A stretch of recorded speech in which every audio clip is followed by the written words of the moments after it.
Merci à vous d'être là ce soir, jeudi 2 novembre, pour cette masterclass qui, qui avait comme thème, qui a comme thème mieux communiquer avec ses enfants ou ses adolescents qui ont la double particularité d'être HPI plus TSA. Cette masterclass, elle s'adresse bien entendu aux parents, mais elle s'adresse aussi à des professionnels, à des accompagnants, voilà, qui sont en lien direct avec des enfants. Donc ça veut dire des enseignants, ça veut dire des éducateurs, qui sont avec des enfants qui ont cette double particularité. Et voilà. Donc le but du jeu de cette masterclass, c'est de vous apporter un maximum de clés pour que quand vous repartiez la masterclass, eh bien déjà vous n'envisagiez plus la même chose, enfin les mêmes comportements, peut-être de changer un peu de certaines choses dans vos habitudes pour vous permettre de mieux communiquer avec vos ados, même si vous vous doutez bien que je ne vais pas pouvoir en 1 heure et demie d'échange tout vous expliquer sur les difficultés de communication quand on est HPI TSA. Je fais beaucoup de E parce que je suis stressée en fait. Peut-être ça ne se voit pas, mais c'est pour moi toujours quelque chose, un exercice un peu compliqué. Alors, quand vous me voyez regarder comme ça, c'est parce que j'ai un double écran avec des notes pour ne rien oublier. Donc, je vous ai accueilli, c'est bon. Alors, je vais me présenter rapidement pour ceux qui ne me connaissent pas, qui me découvrent pour la première fois. Donc, je suis Sonia Fiquet, bien sûr. Je vais avoir 55 ans au mois de janvier. J'ai 3 enfants qui ont donc 2 filles qui ont 32 et 31 ans et un garçon de 16 ans. Mon métier, c'est l'insertion sociale et professionnelle et je suis formatrice en communication relationnelle. J'ai commencé à 25 ans, donc vous voyez, ça fait un petit moment, ça fait une trentaine d'années maintenant. Et je me suis spécialisée dans la communication relationnelle il y a 20 ans, puisque j'avais 35 ans. Ça veut dire quoi? Ça veut dire que j'ai formé les gens à mieux comprendre les lois de la communication, qui sont immuables pour tout le monde, on en parlera, pour leur permettre de mieux se faire comprendre par rapport aux autres, de mieux vivre leurs relations au travail notamment, dans l'insertion sociale et professionnelle, mais pas que, parce qu'on va voir que la communication relationnelle, en fait, c'est quelque chose finalement de naturel, que malheureusement on n'apprend pas, parce qu'on pense que ça se fait naturellement, et on va voir que la communication, nous dysfonctionnons de manière naturelle, parce que c'est très compliqué de communiquer correctement. Et puis, il y a 2 notions que on y retournera, parce que vous voyez, là j'étais partie sur ma présentation, puis ça y est, je suis partie dans autre chose. C'est que on confond souvent bien communiquer et établir un lien de qualité. Et on va voir que c'est 2 choses différentes. Donc, pour ma part, j'ai enseigné ça pendant des années. Et moi, dans ma vie de tous les jours, j'avais un grand décalage entre mes réussites professionnelles, c'est-à-dire vraiment j'avais des très très bons résultats avec les gens, et puis mes relations personnelles. C'est-à-dire que mes relations personnelles étaient délétères, que ce soit en famille, que ce soit même dans le cadre professionnel avec mes collègues de travail, avec mes amoureux. Alors je dis mes amoureux parce que oui, j'ai eu 2 divorces, jusqu'à ce que ça m'impacte avec mes enfants. Et je ne comprenais pas parce que je ne comprenais pas ce qui se passait. J'appliquais la méthode et ça ne fonctionnait pas. Et je sentais ce décalage que j'avais toujours senti au fond de moi, qui s'agrandissait et qui faisait que je devenais une personne aigrie, agressive. Voilà. Donc j'ai fait un burn-out et puis je me suis arrêtée. Et alors, bien sûr, j'avais fait comme tout le monde, j'avais été voir plein de psychiatres, de psychologues, pour comprendre ce qui se passait. Et à chaque fois, je me souviens que je leur disais toujours la même chose. Je sens une grande force en moi. J'ai des résultats pas possibles dans le cadre du travail. Et ça se finit toujours en autre boudin, je comprends pas pourquoi. Et on me disait, madame, alors au début on m'a dit que j'étais hypersensible quand j'étais petite, que j'avais des problèmes. On disait à mes parents, elle est hypersensible. Quand j'avais à 15 ans, quand je faisais des crises de tétanie, de spasmophilie, On disait à mes parents, elle est hypersensible et elle est surdouée, c'est normal, elle est en décalage avec le monde qui l'entoure. Voilà, sans donner des clés ni à mes parents ni à moi-même d'ailleurs. Et puis on avançait. À 30 ans, premier vrai gros burn-out professionnel.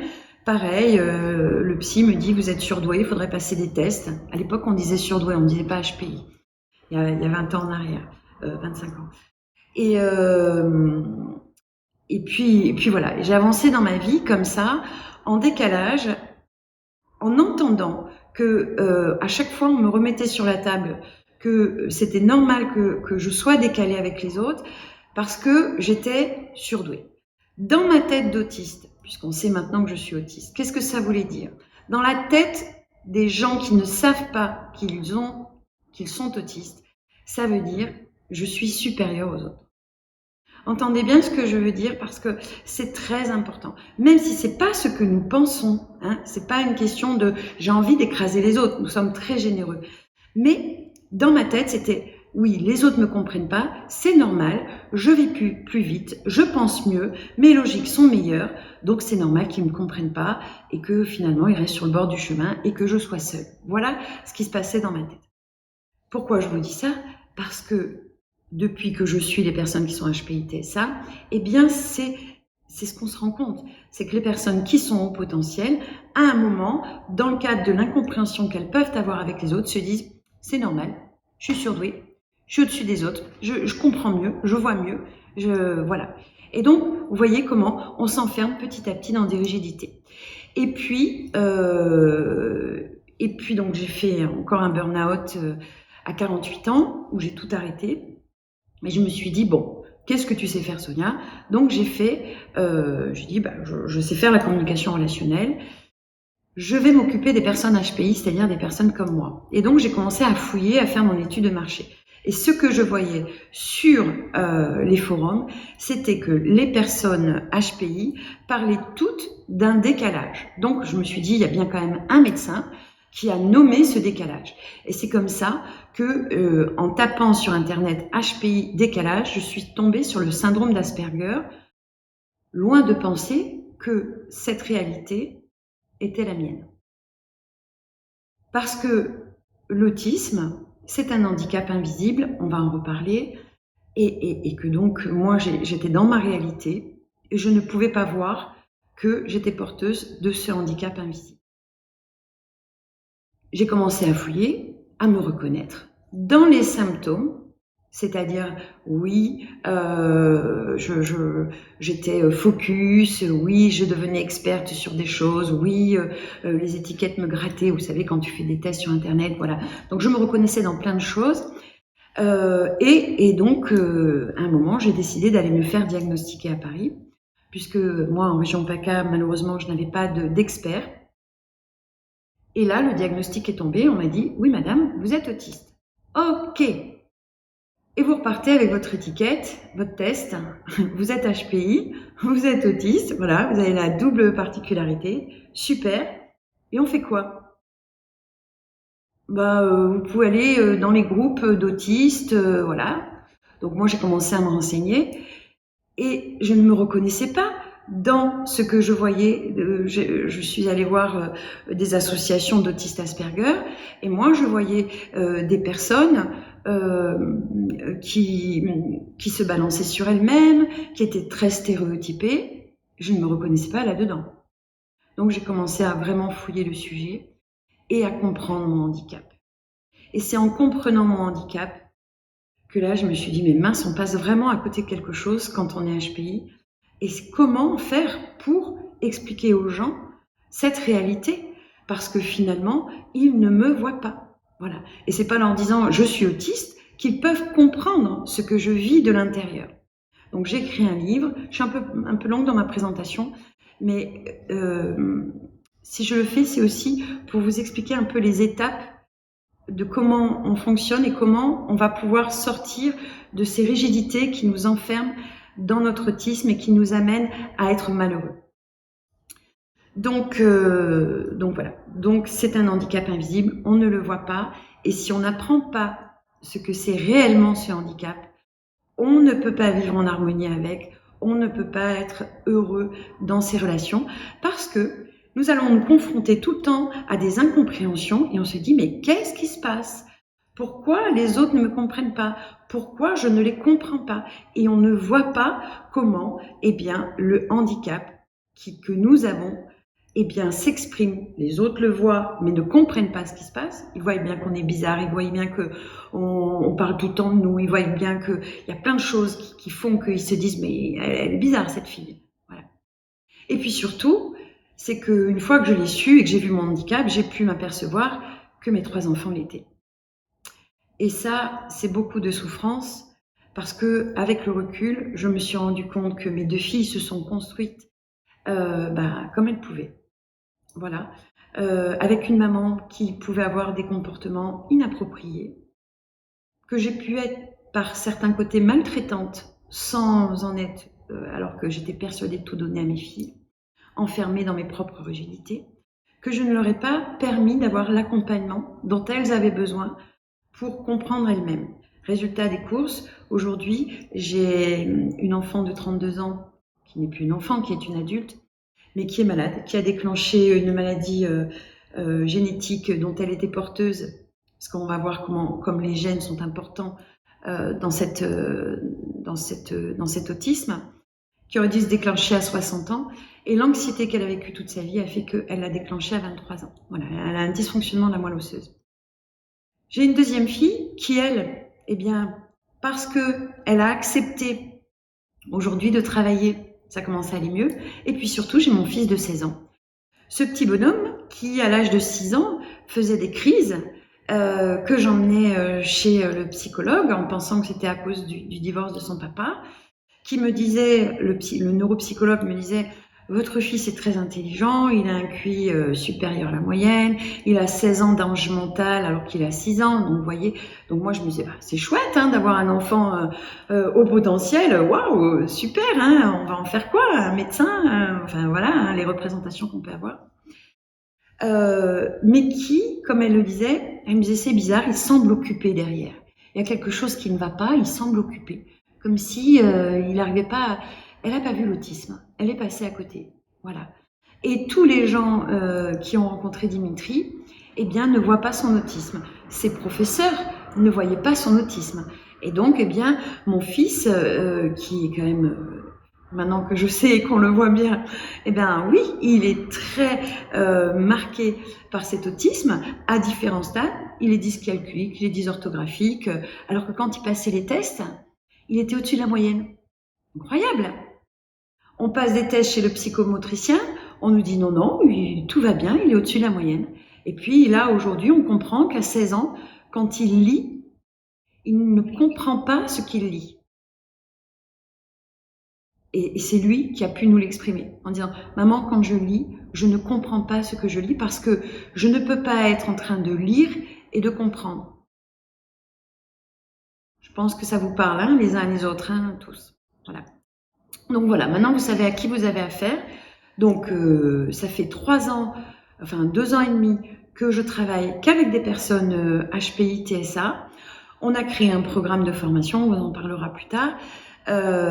Mais du coup, c'est super parce que depuis 2 ans et demi, on a formé 60 personnes, des parents, on a même formé des enfants par l'intermédiaire des parents. Et on s'aperçoit qu'on a tous la même manière de fonctionner quand nous sommes HPI-TSA. Alors oui, nous sommes tous différents. Attention, je fais très attention à ce que je dis parce que vous allez voir qu'en communication, le verbal, ça compte pas tant que ça. Donc chacun a ses représentations dessus. Ce que je veux vous expliquer, c'est que, je viens de bugger, j'adore quand je fais ça.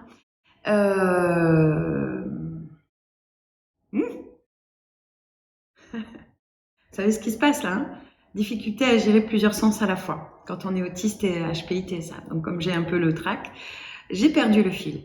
J'étais en train de vous dire, écoutez, ça reviendra de toute façon. L'important, c'est que vous ayez compris que je suis une femme de terrain avec mon équipe, que je vous présente parce que Laurent, il est là. Tu fais signe, voilà. Laurent est formateur avec moi. On a formé 60 personnes, vous voyez, c'est revenu, ça y est, ce que je voulais vous dire. C'est qu'on s'aperçoit que les personnes qui sont HPI, TSA ont le même mode de fonctionnement. Ça veut dire quoi? Ça ne veut pas dire que nous nous ressemblons tous, nous sommes tous différents. Regardez-vous dans la caméra, vous voyez bien qu'on est tous différents. On a tous une manière de faire, de s'habiller, il y en a qui sont grands, d'autres qui sont petits, on est tous différents. Pour autant, nous avons une manière de percevoir, de ressentir et de traiter l'information qui va influencer notre manière de nous positionner au monde.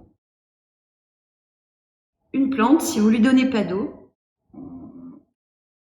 alors il y en a, ils ont besoin de moins d'eau. Il y a des plantes qui ont besoin de moins d'eau, puis il y en a d'autres qui vont en avoir besoin de plus. Mais en gros, une plante sans eau, ça n'existe pas. Eh bien, les personnes autistes, on va voir que nous avons les mêmes... nous vivons la même chose. C'est-à-dire que, alors je ne vois pas si elle est là, non, elle n'est pas venue, Jennifer, je ne crois pas. En fait, si elle est là, c'est pas grave, parce que je vois marqué Jeff, mais c'est peut-être pas ça. Donc, j'ai commencé à accompagner une maman qui a un enfant autiste non-verbal. Et quand elle est venue vers moi, elle me dit « Sonia, j'ai vu que vous étiez spécialisée dans le HPI, avec le TSA. Mon enfant est autiste non-verbal, mais on sait qu'il est hyper compétent, il parle avec un ordinateur, donc on sait que... Et je voudrais que vous nous aidiez. » Je lui dis « Mais je peux pas, je sais pas faire, moi. Moi, j'ai l'habitude de m'occuper des enfants qui sont au contraire, qui parlent beaucoup.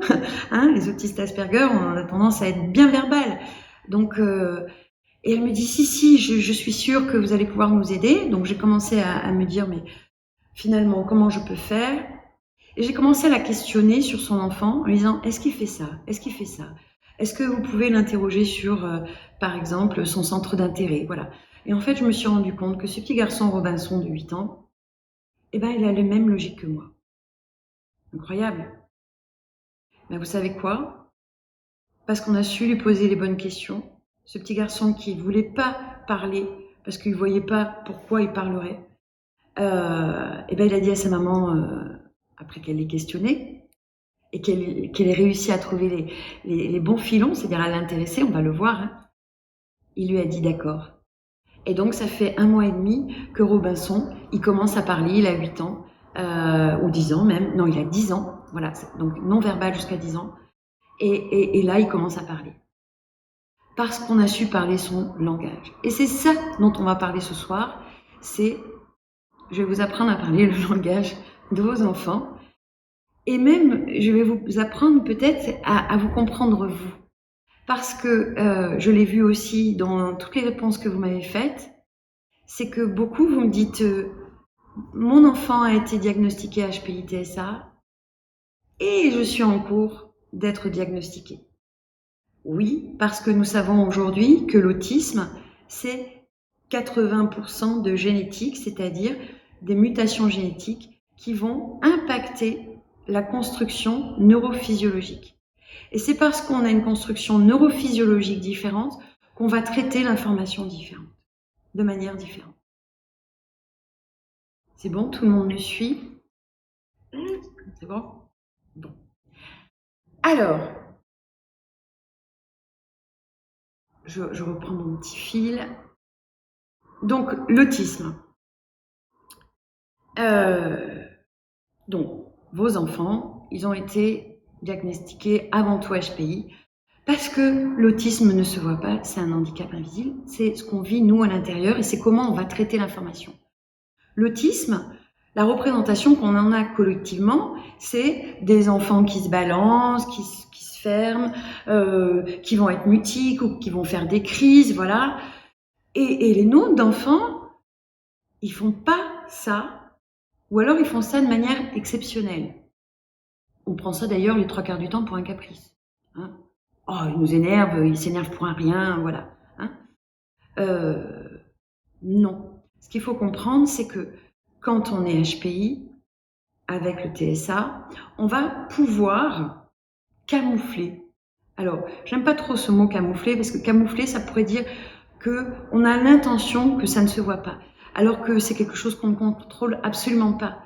On a compris qu'il fallait pas se balancer, parce qu'on a vu que les autres se balançaient pas. Donc, on va pas se balancer. Voilà. Et puis, quand on découvre son autisme à 50 ans, qu'est-ce qu'on fait? On lâche prise, on commence à se balancer, parce que ça fait du bien de se balancer quand on est autiste, en fait. Ça nous permet de réguler notre corps, nos émotions, voilà. Donc, ce qu'il faut comprendre, c'est que il y a tout un tas de mécanismes qui sont liés à l'autisme et que le HPI va nous permettre on va l'effacer. Ça va pas se voir. Ça va pas se voir pour nos parents. Moi, mes parents, ils n'ont pas compris. Quand j'ai dit que j'étais autiste, ils m'ont dit, mais non, n'importe quoi. Voilà. Et franchement, moi qui n'étais pas formée à reconnaître l'autisme, je ne voyais pas non plus l'autisme chez mes enfants. Et pourtant, il y avait plein de signes qui nous les montraient. Ces signes que vous vivez tous les jours maintenant quand ils sont diagnostiqués. Parce que je sais qu'il y a des parents ici qui viennent parce que leurs enfants sont diagnostiqués. Il y en a aussi qui viennent parce qu'ils pensent que peut-être leurs enfants sont HPI-TSA. Voilà. Donc j'essaye d'être sur les deux tableaux à la fois parce que c'est vrai que c'est pas tout à fait le même positionnement. Quand on sait que l'enfant est autiste, là déjà, voilà, maintenant on sait, le handicap il est nommé, alors que quand on a juste un enfant HPI, que peut-être on pense qu'il est TSA, vous voyez bien que on l'a pas nommé ce handicap. Alors imaginez si votre enfant, il était aveugle, voilà, qu'il se prenne les murs au quotidien et que personne ne voit qu'il est aveugle. Parce que c'est ça l'autisme. C'est se prendre des murs au quotidien et que personne ne voit qu'on se prend les murs au quotidien. Même pas nous. Même pas nous.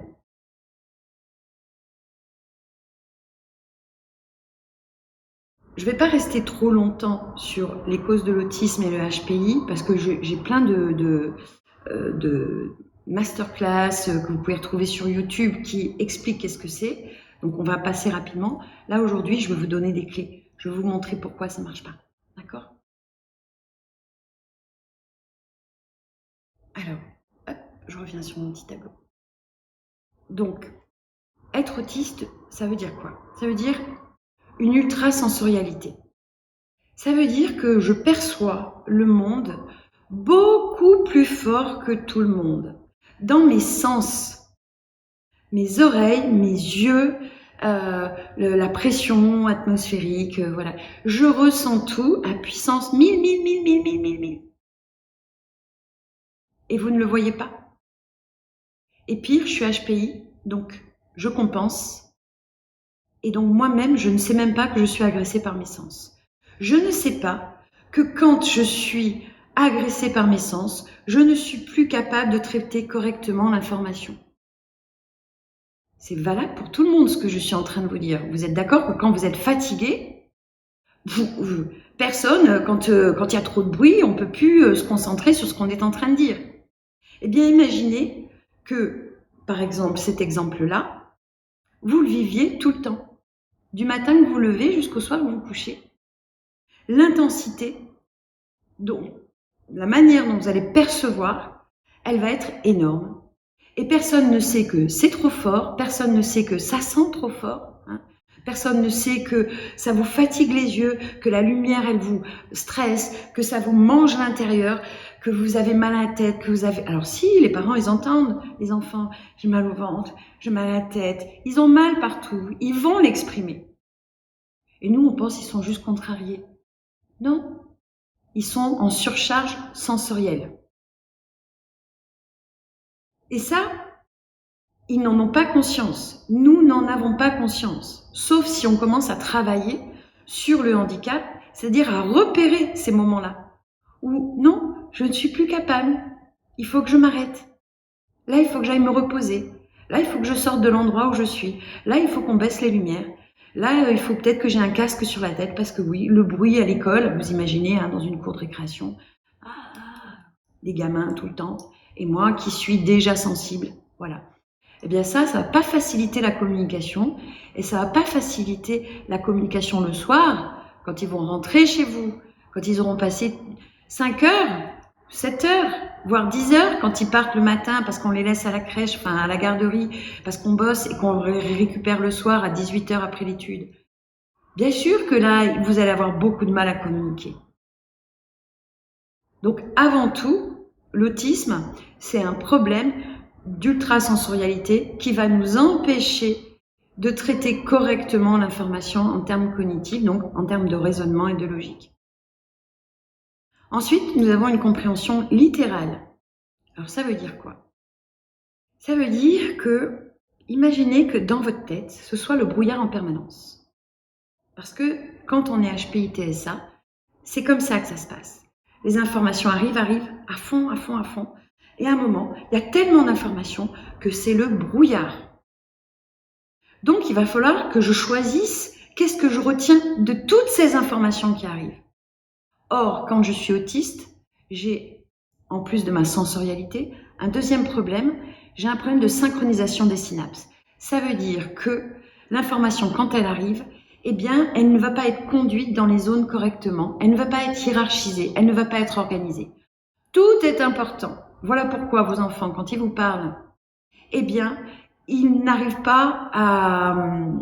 Vous savez, ils vont avoir une longue... ils vont vous expliquer quelque chose, ils vont mettre plein de détails, hein, vous allez les voir, ils ne s'arrêtent plus. Vous, ça fait longtemps que vous avez compris ce qu'ils voulaient dire. Mais eux, vous ne pouvez pas les arrêter, parce qu'eux, ils ont l'impression que vous ne pouvez pas comprendre s'ils ne vous donnent pas toutes ces informations-là. Pourquoi?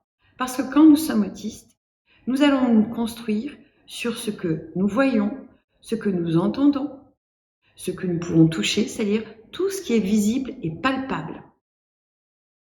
Et donc les mots, ça a une définition. Donc c'est génial. Donc un autiste avec un HPI, sur quoi il va construire tout son référentiel et toutes ses logiques, c'est sur les mots. Tu me dis que je suis méchant, ça a un sens. Il n'a pas compris que tu es méchant en ce moment. Là, tout de suite. Vous voyez tout l'implicite qu'il peut y avoir derrière. Tout ça, lui, il ne le voit pas. Je suis méchant, c'est « Ah, je suis méchant ». Quelqu'un qui me disait dans un mail « J'ai l'impression que ma fille m'en veut ».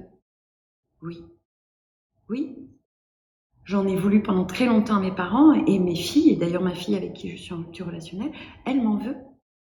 Parce que nous allons nous rigidifier, nos pensées vont se rigidifier sur les mots que vous, les parents, vous choisissez. Et moi, quand je me construis, HPI-TSA, enfant, comme je ne sais pas me repérer, je ne vais pas partir de moi, de ce que je pense, de ce que je ressens, puisque vous le voyez bien, ils ne sont pas capables d'exprimer ce qu'ils ressentent. Je vais partir par rapport à ce que je comprends et ce que j'analyse de la situation. Qu'est-ce que l'autre me dit? Et je vais me positionner en fonction. Mon papa, quand il arrivait, s'il souriait, je me disais, c'est cool, il est de bonne humeur. Si il avait un faciès qui souriait pas, je me disais, oh mon Dieu, qu'est-ce qu'on a fait? Vous voyez, j'avais une crainte qui se mettait comme ça, parce que je ne savais pas comment me positionner. Un autiste va passer sa vie à analyser. Vous êtes HPI-TSA, vous passez votre temps à analyser les choses. Et alors, on regarde les gens, on les décrypte, on est des vrais morpho-mentalistes, hein. On est de tous les détails. Alors, s'il met des chaussures de cette couleur-là, cette montre-là, s'il fait ce petit rictus, ça veut dire ci, ça veut dire ça. Parce que quand on est autiste, on pense qu'on est dans la tête des autres. On passe notre temps à penser à la place des autres. Quand votre enfant, vous lui parlez, il ne se dit pas « qu'est-ce que je pense de la situation ?» Il se dit « qu'est-ce que mes parents attendent de moi ?» Pourquoi ils me disent ça? Donc, le sens littéral, nous, vous avez compris qu'on est bloqué. Je vais vous faire un petit dessin. Ça, c'est les bases de la communication. J'espère qu'on voit bien. Alors, je ne sais pas s'il y en a qui ont pris des cours de communication, mais qu'est-ce qu'on nous dit? On nous dit, quand on envoie un message, émetteur, on l'envoie à l'autre, il devient récepteur, hop, et de l'émetteur, on devient récepteur. Bon, ça a l'air très simple.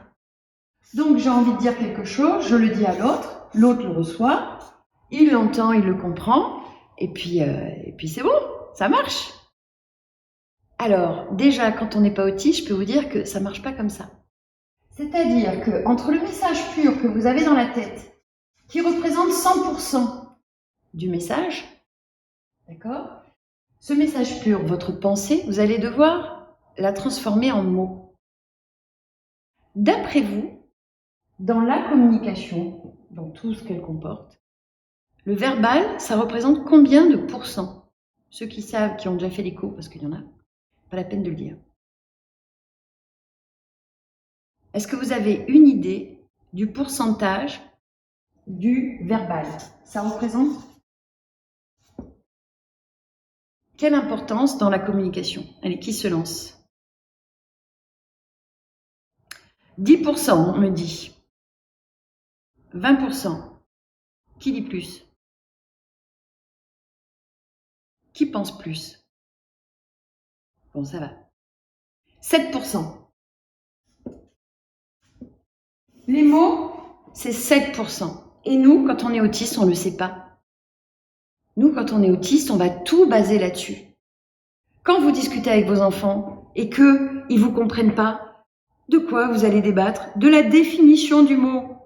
Mais ça veut dire ça, hein? Voilà. Combien de fois on a des discours qui n'en finissent plus avec nos enfants? Mais maman, ça veut bien dire ça. Tu viens de dire ça, donc ça veut dire ça.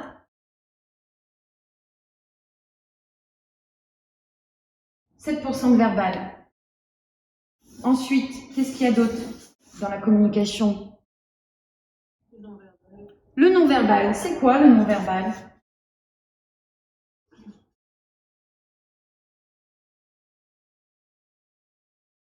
On peut mettre dans les phrases. Alors, la gestuelle.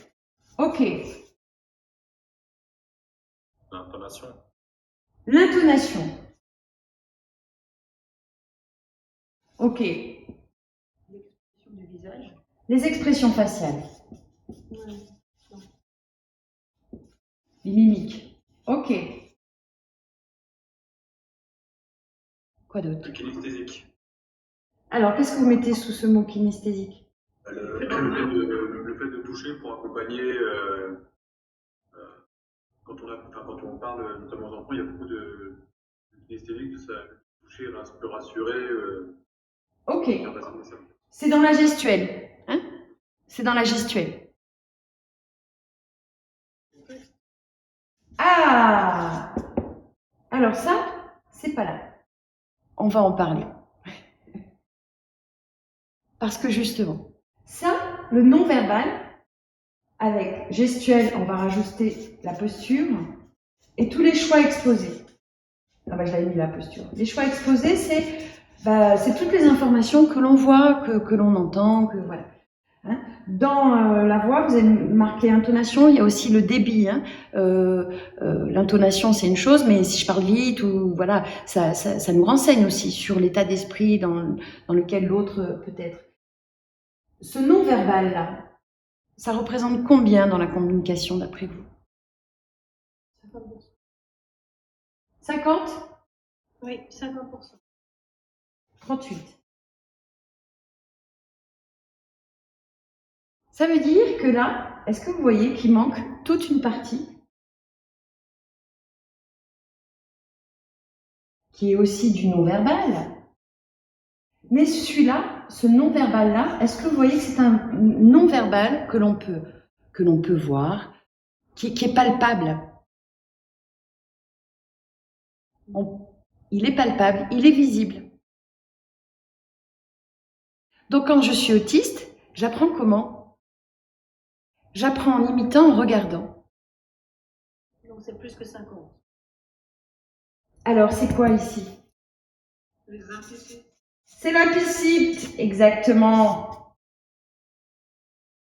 L'implicite, c'est 55%. C'est-à-dire plus de la moitié de la communication. Et nous, quand on est autiste, on n'y a pas accès de manière naturelle. C'est terrible. Alors c'est quoi l'implicite?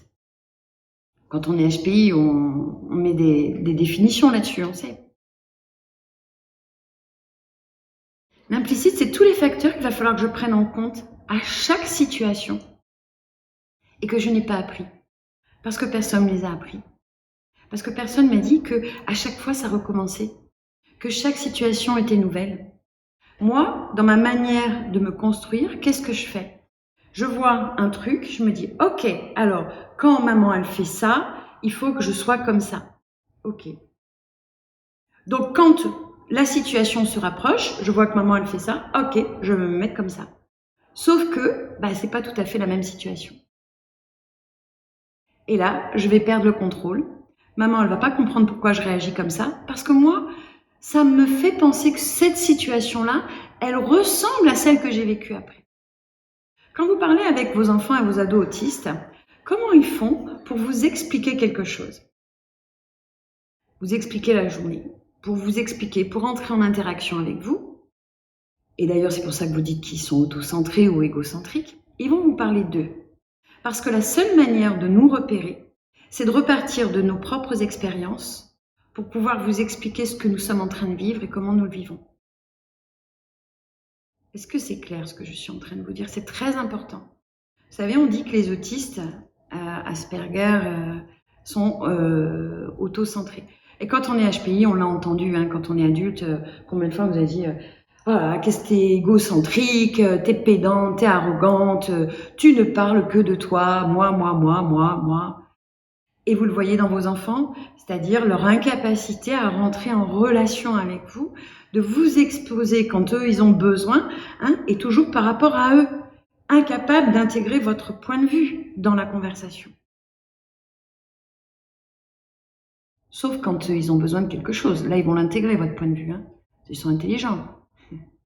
Attention, on est autiste, mais on est aussi HPI. Et donc, on va savoir jouer avec ça. Sauf qu'on ne voit pas qu'on ne joue pas bien, en fait. Et que petit à petit, on va s'enfermer dans des logiques qui ne sont pas les bonnes. Est-ce que je suis claire dans ce que je vous dis? Donc, pourquoi je suis auto-centrée? Parce que c'est ma manière d'apprendre. Je vais regarder comment les autres y font. Je vais en tirer une expérience, je vais en tirer une logique. Et une fois que cette logique, elle est dans ma tête, eh bien, je vais la ressortir comme un couteau suisse à chaque situation qui correspond à peu près à ce à quoi ça me rappelle. Quand vous parlez avec un enfant autiste, qu'est-ce qui se passe? Que vous lui parlez de quelque chose, n'importe quoi, d'une situation, il va revenir à lui en vous disant « Ah oui, mais ça, moi je l'ai fait avec mon copain. » Voilà. Il va toujours repartir de sa propre expérience. Parce que... Mais ils sont pas comme ça, les autres? Non. Non. Vous savez, c'est assez drôle parce que... par exemple, tout à l'heure sur le trottoir, j'ai eu une conversation avec un monsieur et on a bien ri avec mon compagnon parce qu'une fois qu'il est parti, je lui ai dit tu l'as vu lui? Et il a rigolé, il m'a dit, c'est pas un spécialiste de l'autisme, il m'a dit ah ouais là je l'ai bien vu. Monsieur nous parle de son restaurant et qu'est-ce qui se passe? Il veut nous inviter à faire son restaurant et il était très sympa, voilà, et il nous dit alors ma femme elle cuisine, elle commence à nous raconter son restaurant et puis il nous dit, je vous ai arrêté parce que j'aimais bien j'avais un bonnet rose. J'aimais bien votre bonnet rose. J'ai vu que vous étiez une personne un peu différente. Voilà, tiens, dans la rue, on m'arrête pour me dire que je suis une personne différente. Et donc je l'écoute. J'essaye de rentrer en interaction. Et en fait, à un moment, il nous parle des difficultés de l'entreprise, tout ça. Et on lui dit, bah oui, on vous comprend parce que nous aussi, on est deux chefs d'entreprise, mon compagnon. Donc, mon compagnon essaie de lui expliquer ce qu'il fait en entreprise. Et l'autre, il l'a pas écouté. Il l'a pas vu. Et il est reparti directement en prenant un mot de la phrase de Laurent, de mon compagnon, pour repartir sur son sujet à lui, la cuisine, sa femme, tous les voyages qu'il avait fait, il était péruvien, et tout comment il avait visité. Il était complètement parti dans son centre d'intérêt. On n'existait pas dans la conversation. Il s'en est pas rendu compte. Mais quand je suis repartie avec Laurent, je lui ai dit, est-ce que tu as vu qu'on n'a pas réussi à rentrer en relation avec lui? Qu'il ne nous a jamais écoutés. Il est toujours reparti sur lui.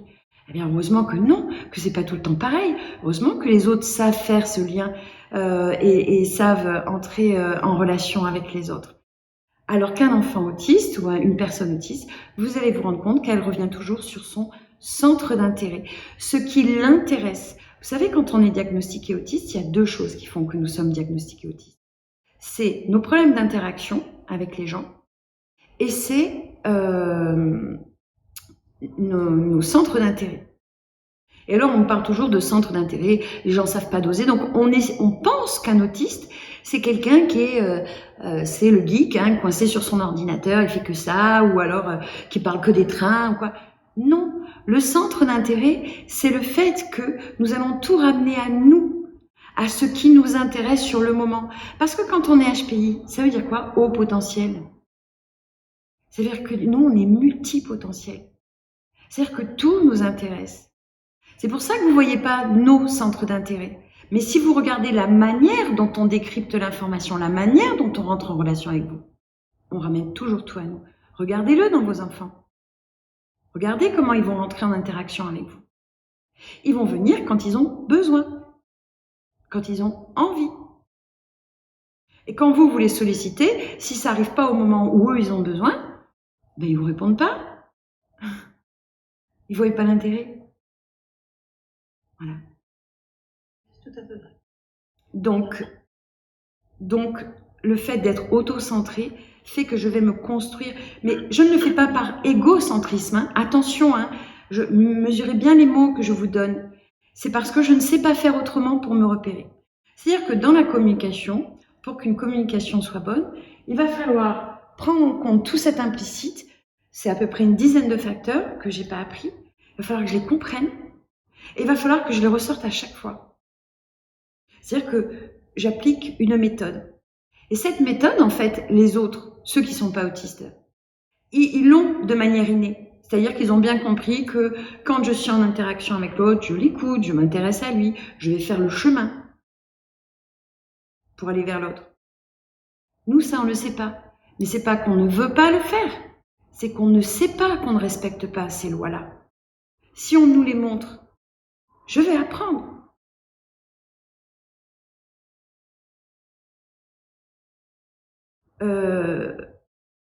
On a besoin de rituels pour se sécuriser. Vous avez bien compris que, comme pour nous, c'est compliqué.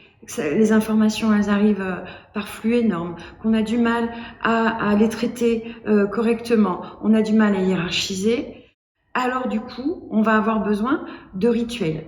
On mange à telle heure, pour prendre le bus, c'est de telle heure. S'il y a une grève, ben, mon Dieu, ça va être compliqué. Voilà, à chaque fois qu'on va nous changer nos habitudes, nous n'arrivons pas à accueillir la nouveauté comme quelqu'un de normal. Alors, quand je dis normal, attention, je fais attention, que quelqu'un qui ne serait pas autiste. Voilà. Donc voilà. Donc, ce que je voulais vous partager, pour que vous compreniez, et après on va faire des échanges pour qu'on voit comment je peux vous aider sur des cas très concrets que vous avez. Et donc on va faire un peu comme ça, je vais prendre, vous allez me dire, moi il se passe ça, et je vais vous expliquer pourquoi ça ne marche pas, et qu'est-ce que vous pouvez faire. Alors, il faut que je partage mon écran.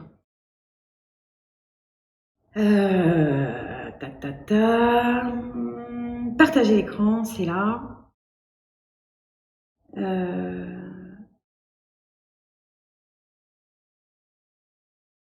Et je vais vous partager cet écran. Est-ce que vous voyez bien l'écran? Oui. C'est bon pour tout le monde? Donc vous voyez d'un côté, il y a les spécificités du TSA. On en a parlé, l'ultrasensorialité, la compréhension littérale, la difficulté à hiérarchiser, la difficulté à reconnaître mes émotions, la difficulté à exprimer mes émotions, la difficulté à faire les liens de prédiction, hein, puisqu'en fait, je ne peux pas, alors je vous ai dit, hein, si vous voulez en savoir plus sur les spécificités de l'autisme, j'ai des masterclass qui parlent que de ça. Donc je ne veux pas être là-dessus, je veux vraiment pouvoir vous donner des clés avec vos enfants. Nous sommes autocentrés, nous avons des difficultés à doser nos centres d'intérêt et nous avons besoin de sécurisation de rituels. Donc nous avons une difficulté à établir ce lien bidirectionnel. Bidirectionnel, ça veut bien dire ce que ça veut dire. Ça veut dire que chacun doit faire sa part. Et on va voir que c'est là où réside le problème le plus gros. Du coup, comme je suis impactée de toutes ces difficultés, on voit que je vais avoir des réactions émotionnelles en chaîne puisque à chaque fois que ça va me choquer, que tout ça va, que l'information va arriver, eh bien, je vais être dans la surprise. Et cette surprise, comme je ne suis pas capable de l'accueillir correctement, elle va m'amener à la peur, à la panique, à la colère. Toutes les émotions là que vous voyez qui montent, qui descendent avec vos enfants là, où ils se referment, ils sont mutiques, ou au contraire ils vont exploser. Eh bien, on les retrouve ici et vous voyez pourquoi ça se passe. Les réactions émotionnelles enchaînent. La surprise, l'agacement, la colère, le surprise, le dégoût, la colère, la tristesse, la déception, la colère, sur des mots que vous allez prononcer par exemple, qui n'ont pas compris et qui vont provoquer chez eux des raz-de-marée. Mais rappelez-vous aussi que ce type de choses, ça vous arrive. Les parents qui me disent « oui, non, mais c'est pour tout le monde pareil », je vous invite à vous questionner sur vos propres modes, sur votre... Peut-être, voilà, les chiens ne faisant pas de chat, et comme on sait que c'est génétique, interrogez-vous aussi sur votre manière de percevoir l'information. Voilà. Qu'est-ce que ça fait, ces réactions émotionnelles en chaîne? Ça nous percute très fort. Et du coup, ça va installer chez nous un état d'esprit, sentiment d'insécurité, le sentiment de rejet. Les autres sont pas gentils avec moi. Ils me comprennent pas. Combien de fois on l'entend? Un sentiment de honte. Je vais mentir. Je vais pas dire les choses. Parce que comme je ne sais pas, je vais inventer des films. Je vais pas dire les choses. Un sentiment de culpabilité. Je suis responsable de tout. C'est moi le plus nul. C'est moi la plus nulle. C'est de ma faute si mon papa ou ma maman font me crient dessus. Alors d'abord parce que c'est des tyrans et après c'est de ma faute. Voilà. Vous voyez, je passe d'un état à l'autre. Je suis pessimiste. Je vais jamais y arriver. Le sentiment de méfiance. Je me méfie de tout et de tout le monde. Sentiment de mépris, un sentiment de solitude. Un sentiment d'indignation, de dégoût, de vide, de déception, d'ennui, sentiment de désintérêt, d'agressivité, de dépression, de cynisme. Est-ce que vous voyez que tous ces sentiments qui vont créer chez nous un état d'esprit, sont liés à l'information, de la manière dont je l'aperçois. Et donc quand on dit, nos enfants deviennent dépressifs ou deviennent phobiques, c'est normal.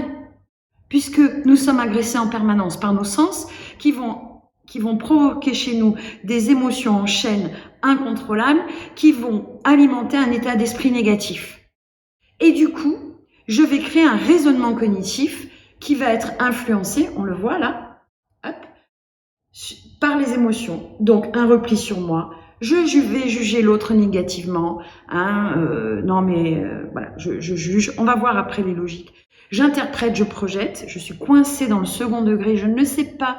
C'est-à-dire que nos enfants les autistes, passent leur temps à analyser et à projeter sans comprendre qu'ils n'ont pas pris en compte l'ensemble des facteurs indispensables pour bien comprendre la situation.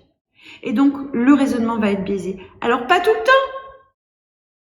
Surtout quand on va être en colère, énervé, quand ça nous impacte, quand on est fatigué.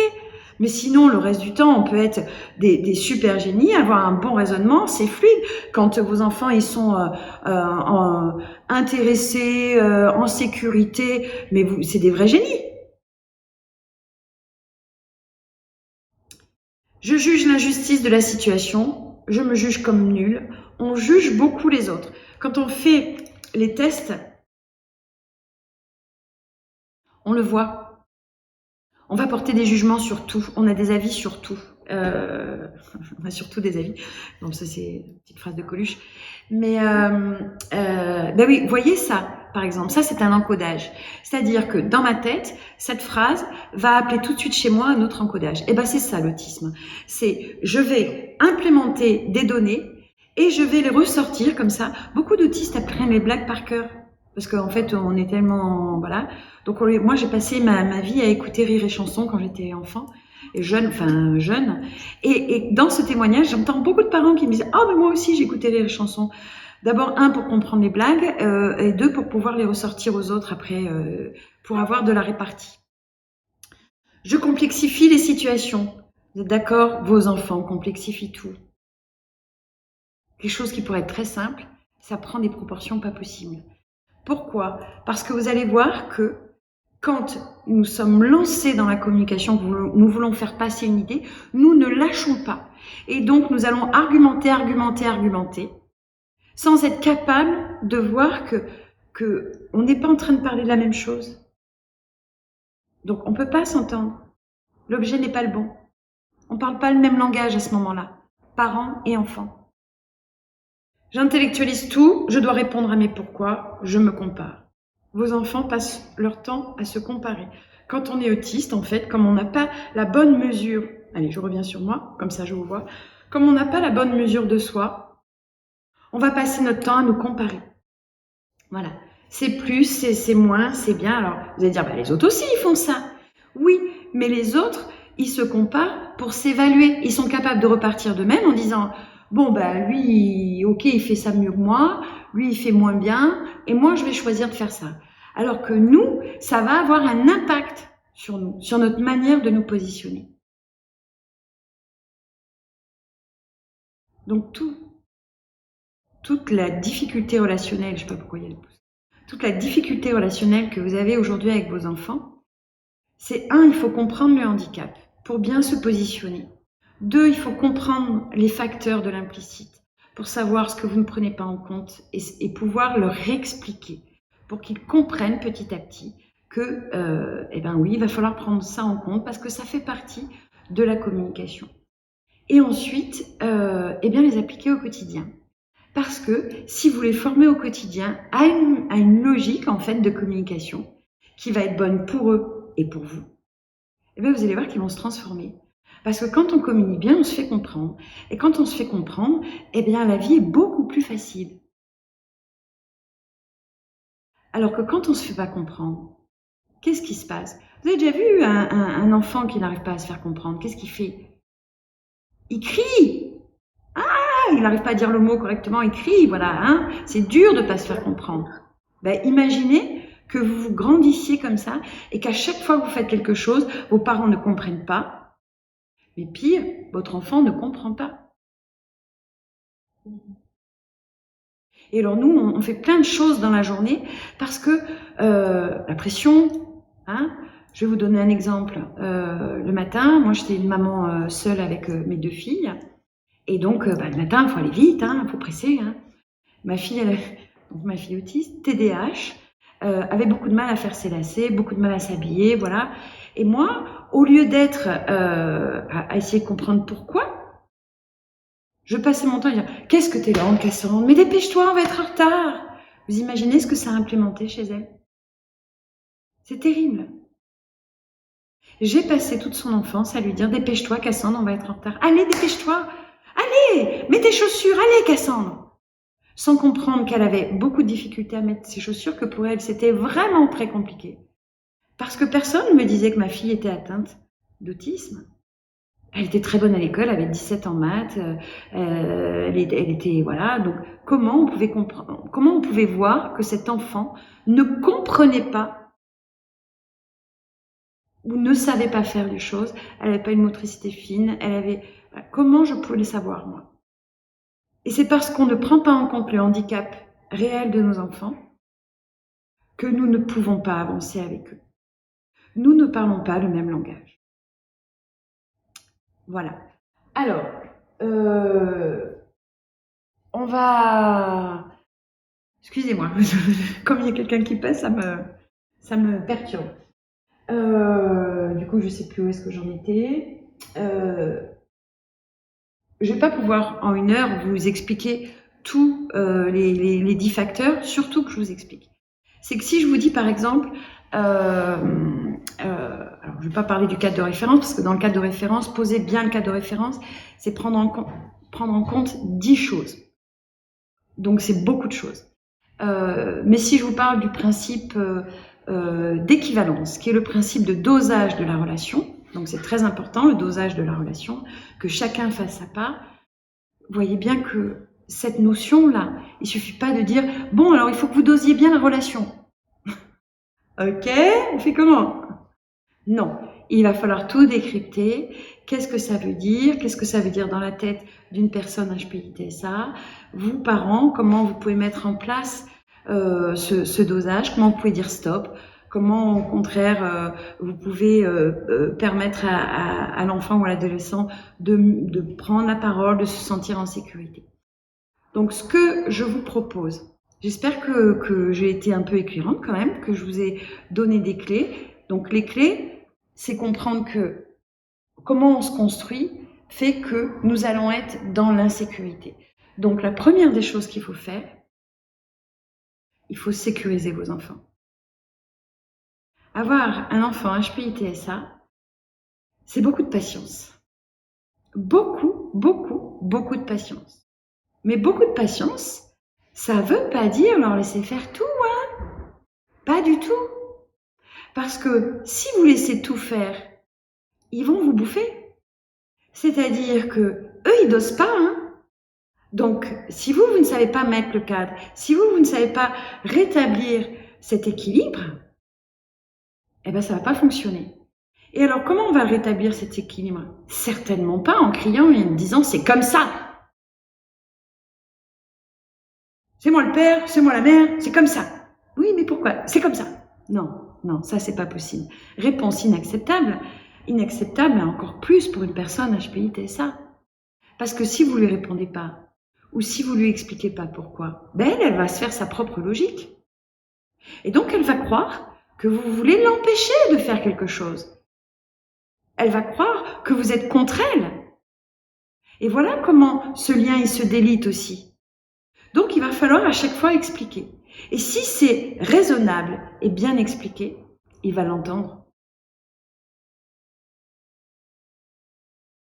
Donc ce que je vous propose maintenant, c'est que vous preniez la parole et que vous me donniez des cas concrets de difficultés que vous pouvez avoir avec vos enfants, les uns et les autres. Et puis on va prendre 2-3 cas comme ça. Et puis je vais vous dire pourquoi ça ne fonctionne pas et qu'est-ce que vous pouvez faire pour améliorer.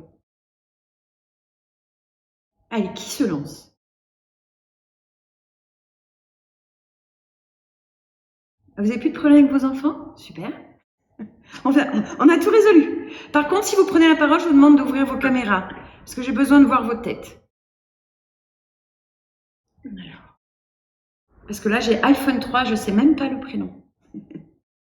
C'est Laurence. Bonjour Laurence, bonsoir. Oui, j'essaye de me mettre, je n'y arrive pas. Alors, il y a une petite icône marquée « Démarrer la caméra » en bas. Non, je n'ai pas. Ah, non. Bon. Alors, Laurence, vous êtes d'où? De Bruxelles. D'accord. Vous avez quel âge et quel âge ont vos enfants? Alors, j'ai 48 ans et j'ai 2 enfants de 13 et 12 ans qui ont été diagnostiqués HP, Asperger, TSA Asperger. Et le plus jeune, c'est pour moi beaucoup plus compliqué. Enfin, pour moi et son papa, c'est beaucoup plus compliqué parce que il est très violent. Ok. Et donc, la communication se fait très difficilement. On a beau lui expliquer, ou en tout cas, j'essaye d'avoir beaucoup de patience, mais je pense que maintenant, je n'en ai plus. Donc, voilà, la communication est un peu coupée. D'accord. J'aimerais bien la remettre, mais j'y arrive pas. Alors, j'entends prémédication. Ça veut dire qu'il a des médicaments à prendre? Oui. Quel âge il a?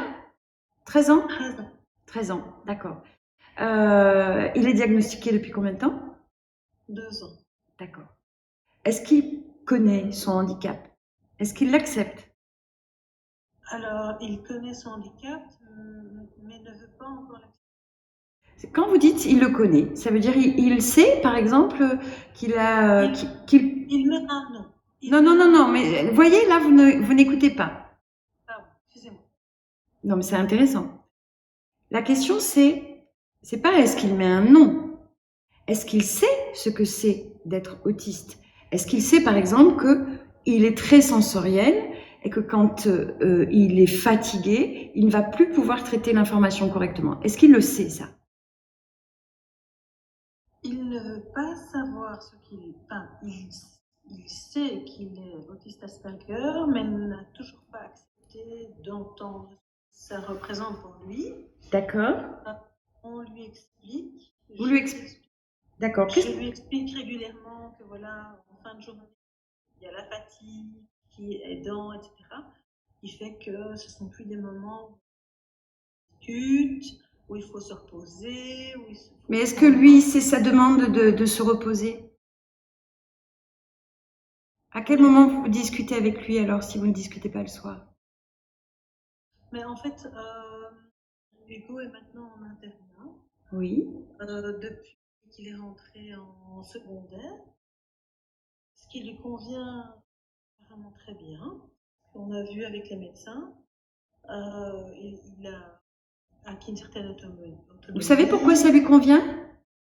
Bah oui, parce qu'il n'y a pas d'autorité. Mais non, non, mais je ne suis pas du tout d'accord, bien au contraire, parce qu'il y a des rituels. Parce que être en internat, c'est vivre en rituel. Tout à fait. Oui, ça, je suis tout à fait d'accord. Voilà. Ok. Moi, je vous entends. C'est dommage que je ne vous vois pas, Laurence. Oui, je suis sur mon téléphone. Est-ce que vous-même, vous avez pensé que vous pouviez l'être? Je me suis toujours sentie très différente des autres, etc. Et je me suis posé la question, effectivement, au moment où on est diagnostiqué mes enfants. Et le médecin qui s'est occupé du diagnostic de mon plus jeune m'a regardé avec un grand sourire. Donc j'ai plutôt compris qu'effectivement, voilà, il y a de l'hérédité et que ça venait de moi de son papa. Moi, je vais vous dire quelque chose.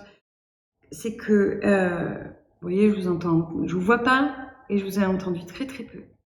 Mais la manière dont vous avez réagi, action-réaction, à 2-3 questions que je vous ai posées, c'est-à-dire que vous n'avez pas mis de distance. Vous n'êtes pas dit qu'est-ce qu'elle me pose comme question, Sonia, qu'est-ce que ça veut dire l'autisme, comment je l'explique à mon fils. Et quand on a parlé du comment on appelle ça, de l'internat, votre réaction, vous avez projeté tout de suite, il n'y a pas d'autorité. C'est-à-dire c'est votre point de vue à vous que vous avez projeté là. Oui, tout à fait. Mais est-ce que vous lui avez demandé pourquoi il aime bien?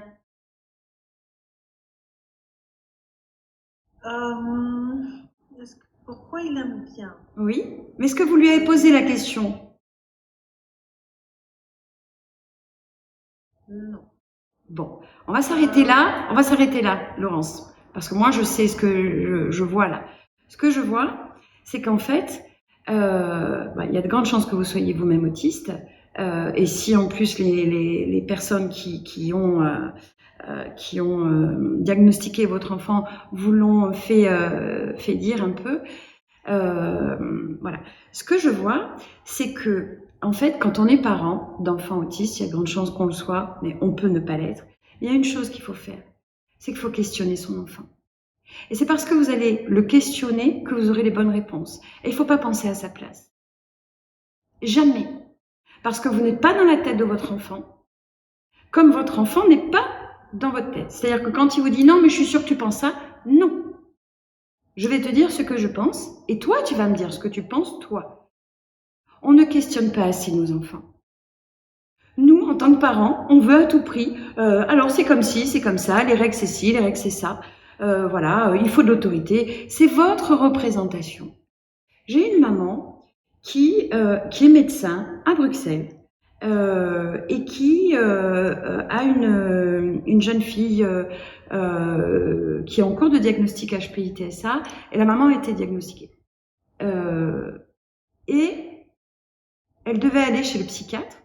Et la jeune fille, donc 14-15 ans, elle arrive en pyjama. Elle se pointe en pyjama habillée, selon la maman, comme si elle était en pyjama. Et donc, la maman lui dit, bah, tu peux pas sortir comme ça. La représentation de la maman. On va où? On va chez le psychiatre parce qu'elle va mal. Qu'est-ce qu'on en affiche qu'elle soit en pyjama? On lui remet de la pression dessus? Non. Mais non.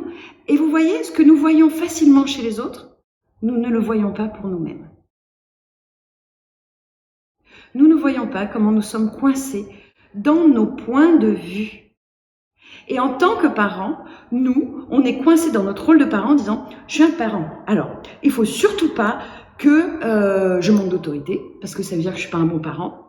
En même temps, il faut que je sois super bienveillant. » Voilà. C'est-à-dire que je vais créer toute une logique, une représentation de mon rôle et de ma fonction, en oubliant qui je suis, la personne que je suis. Et je sais pas pourquoi il y a des bulles qui sortent. Et l'enfant, c'est pareil, je le vois dans le rôle que je lui ai attribué. Non. Pourquoi tu as envie? Pourquoi tu es content d'aller à l'internat? Question très intéressante. Et vous allez voir que si vous le questionnez, vous allez pouvoir commencer à recréer du lien. Alors que si vous voulez à tout prix lui imposer votre point de vue, mais ça s'appelle l'opposition frontale. Donc il n'y a pas de dialogue possible. Ça ne veut pas dire de tout lui laisser, ça ne veut pas dire d'accepter tous ses points de vue, mais au moins de les entendre, de les comprendre. Il faut savoir que Hugo, il s'appelle Hugo, oui. Ne supporte pas qu'on lui pose des questions. Donc, dès qu'on parle d'école, etc. Mais oui, parce que vous lui posez les questions que vous avez envie de lui poser. Ah oui, d'accord. Pas les questions que lui, il a envie qu'on lui pose. C'est sûr que, je vais vous expliquer, quand mon fils il rentrait de l'école, alors je voulais être une bonne maman, je savais pas que j'étais autiste, hein. Alors qu'est-ce que je faisais? Il sortait donc il était 13 ans, hein, un 5e, donc il sortait de 5 heures de cours, voilà, avec tout ce qu'on sait, hein, ce que ça provoque, le collège, hein, la sensorialité, tout ça. Et il montait dans la voiture, et moi je disais, alors mon chéri, comment c'est passé aujourd'hui? Alors en maths, t'as eu quoi? T'as eu qui? Ça s'est bien passé? En français. Et je faisais toute la liste comme ça. Je me souviens, je regardais sur mon téléphone pour avoir son planning et savoir exactement. Mais parce que je voulais m'assurer que j'étais en contact avec mon fils. Et je pensais que c'était comme ça qu'il fallait que je fasse le contact. Mais non. Mais aujourd'hui, aujourd'hui, mon fils qui a accepté son autisme petit à petit, alors au début, c'était non, puis après, petit à petit, il a commencé à comprendre parce que il y a vu quand même son propre intérêt. C'est-à-dire que effectivement, il est capable aujourd'hui de me dire, j'ai pas envie de parler, j'ai eu trop d'interactions sociales aujourd'hui. Vous voyez, ils savent très bien à quel moment ils doivent prendre. Mais ça veut dire qu'à ce moment-là, quand il me dit ça, je lui dis « Ok, j'entends, pas de souci, mais cette chose dont je voulais te parler, on va reparler un petit peu après. » Et donc aujourd'hui, je laisse mon fils rentrer, il fait tous ses rituels de chambre, de douche, et le soir, quand il a bien décompressé, là, on va commencer à parler. Et pas le questionner dans le sens... la Gestapo, quoi, hein, pas... Alors, t'as fait quoi aujourd'hui? Vas-y, raconte. Voilà. Mais parce que quand on est autiste, rappelez-vous que nous, on ne prend pas en compte les 55% d'implicites, là. Donc, on choisit pas le bon moment, on choisit pas le contexte, on regarde pas... Alors, des fois, on le fait quand ça roule, ça roule. Mais quand ça roule pas, c'est parce que on ne respecte pas les lois immuables de la communication. C'est qu'à un moment, je vous dis, on n'a pas compris de quoi en parler. Là, par exemple, vous voyez, quand je vous dis comment vous établissez, quelles sont les difficultés relationnelles, et vous me parlez de votre fils qui est violent, ok, pas de souci, mais comment vous établissez la relation? C'est ça qui m'intéresse, moi. Quelle est votre difficulté? Donc vous vous dites, il est violent, on ne peut plus communiquer. Mais c'est à vous, le parent, de refaire ce lien. C'est à vous de le créer, ce lien, de le rassurer. C'est pas à lui. Ouais. Et ouais, je sais, c'est dur. Alors, sachez que je ne pose aucune... Il n'y a aucun jugement de ma part parce que j'aurais tellement aimé avoir toutes ces informations quand j'étais plus jeune et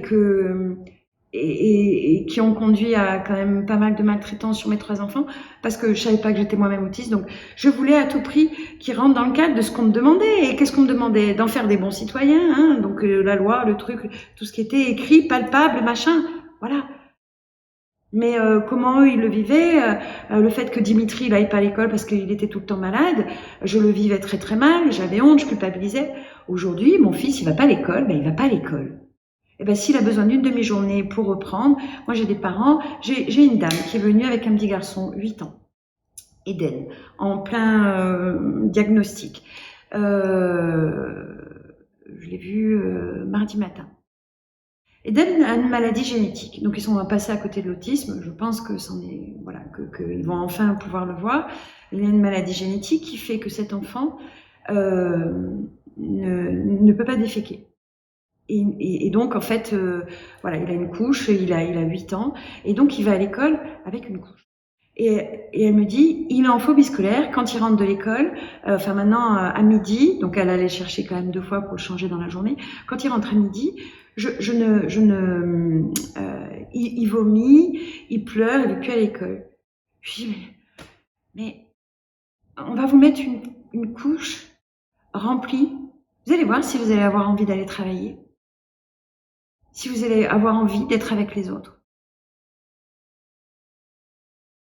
Dans les principes relationnels, il y a un truc, je vous assure, ça va être ma clé de ce soir. Ne faites pas aux autres ce que vous ne voulez pas qu'on vous fasse. Vous voulez pas qu'on vous crie dessus? Ne criez pas sur vos enfants. Vous êtes énervé? Ça arrive, on a le droit. Vous sortez dans le jardin, dans le balcon, du jour au vient. Ah! Il m'énerve! Oh, je vais le tordre! Oui, mais pas devant lui. Voilà. Donc, vous voulez que vos enfants gèrent leurs émotions? Commencez à gérer les vôtres. Et arrêtez de vous sentir coupable. Il n'y a aucune culpabilité qui est bonne. Soyez conscient, lucide de ce qui est en train de se passer. Et pour ça, il faut apprendre. Il faut apprendre à prendre de la distance, il faut apprendre à regarder l'autre, à l'écouter. L'écouter pour créer le lien. Et c'est pas facile, mais ça s'apprend. Qui d'autre veut me partager une expérience? Oui, allez-y. Voilà, bonsoir, je ne sais pas si on m'entend. Oui, et je me souviens de vous. De moi? Vous étiez pas sur une masterclass? Non, ma femme peut-être. Mais moi... Ah pardon, excusez-moi. Ah, j'adore. La prosopagnosie. En fait, il y avait un couple sur la dernière qui venait pour leur enfant et je croyais que c'était vous. Bon, excusez-moi. Je vous écoute. Vous venez d'où, juste pour avoir le cadre? Alors nous, on est suisse, en France, donc on est côté de Saint-Julien, Savoie, on travaille sur Genève. D'accord. Frontalier. Moi, j'ai 44 ans, ma femme a 47, on a une petite de 6 ans et demi, ma femme a un fils de 18 ans. Et puis, on est là ce soir pour notre fille de 6 ans et demi.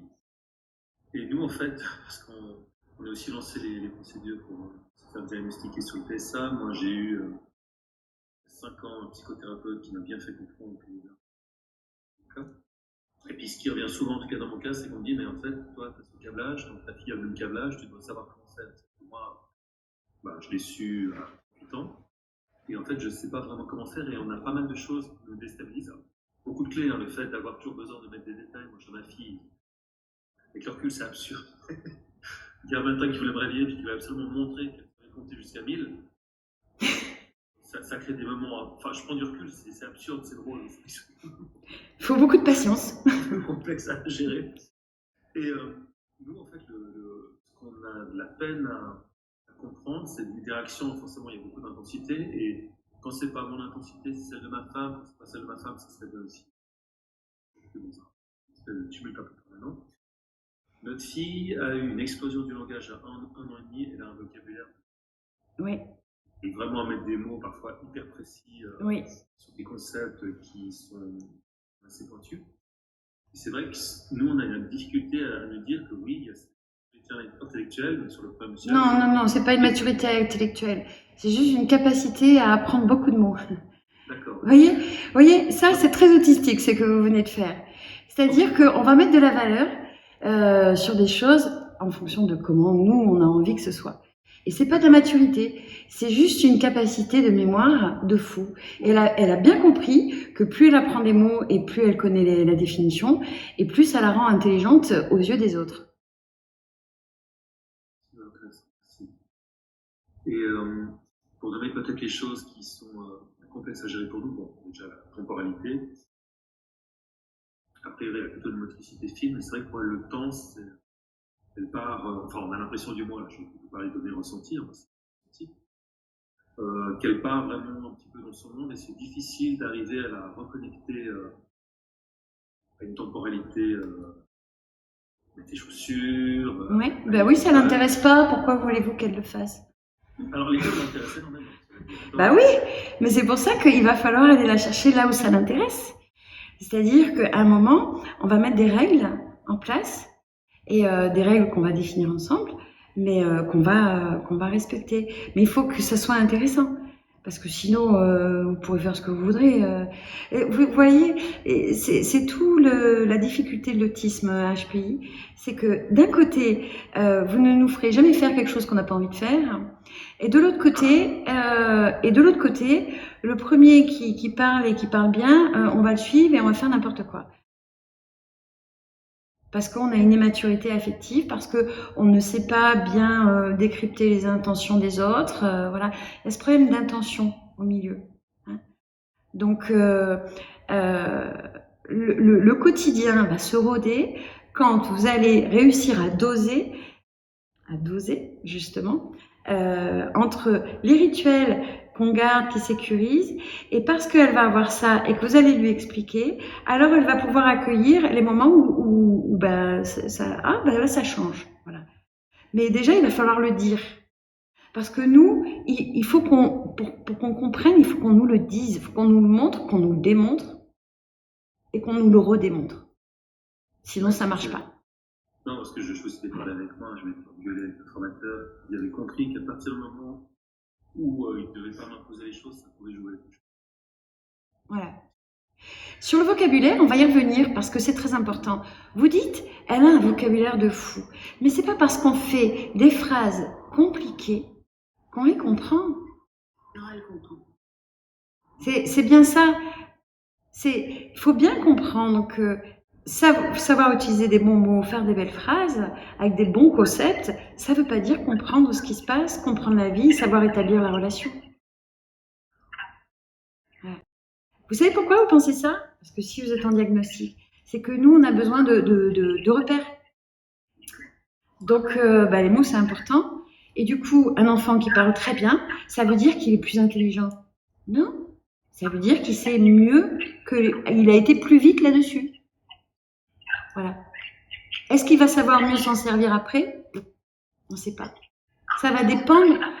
Alors, il y a un micro qui doit être allumé quelque part. J'ai perdu le fil. Oui, on est tout le temps en train de se comparer. On va mettre des systèmes de logique. Nous, on travaille, et c'est pour ça qu'on est bon aussi, hein, sur beaucoup de systèmes métriques. D'accord? Donc tout doit être mesuré, voilà, ça doit rentrer dans des logiques, ça veut dire ça veut dire ça, voilà. Donc c'est là où on est très bon, parce que tant qu'on est sur du factuel, c'est comme ça qu'on va découvrir la bombe nucléaire, comme je dis, hein. C'est-à-dire qu'effectivement, hein, voilà, on peut être extrêmement pertinent, voilà. Mais de l'autre côté, un truc très simple, on ne le comprend pas. Une consigne très simple, on va mal l'interpréter, on va se mettre en colère, on va l'interpréter comme une agression. Voilà. Et pourquoi? Parce qu'on revient à un tableau que je vous ai montré. C'est que comme on est percuté en permanence, en fait, on n'a même pas conscience qu'on est agressé, mais on va être sur le mode défense. On va pas être sur le mode accueil. Et voilà pourquoi, quand on est enfant, on va se mettre très très en colère, tout le temps. Moi, j'allais dire que le petit garçon que j'ai vu de 8 ans, là, Eden, donc il refuse d'aller voir les psychologues, les psychiatres, machin, sa maman, elle sait plus quoi faire. Et je lui ai dit, parce que je sais un peu parler aux personnes HPI TSA, je lui ai dit, tu sais que tu as un grand pouvoir, Eden. Regarde. Non. Si, tu as un grand pouvoir. J'ai dit, tu connais Spider-Man? Oui. J'ai dit, tu sais qu'un grand pouvoir, ça veut dire des grandes responsabilités. Oui. Bon, donc ça veut dire qu'aujourd'hui, quand tu te mets en colère, que ça te fait mal, parce que bon, ça lui fait très très mal, puis avant que ça fasse mal aux autres, d'abord ça te fait mal à toi. Voilà. Mais c'est parce que tu ne maîtrises pas ton pouvoir. Donc, c'est en faisant la respiration, en étant le plus détendu possible, en prenant soin de toi, que tu vas pouvoir maîtriser ton pouvoir. Oh, il est reparti. Donc, c'était la première séance de communication. Donc, j'aide la maman à établir le lien parce que, voilà, elle sait plus quoi faire. Qu'est-ce qu'il a gardé comme un autiste Asperger? Qu'est-ce qu'il a gardé d'après vous? bah, que c'était un super-héros. Le côté positif de la chose. Voilà. Et donc j'ai descendu, surtout, vous vous appuyez sur le fait que, oui, super-héros, mais l'équilibre, ça veut dire que tu contrôles. Donc on va t'aider à contrôler. Voilà.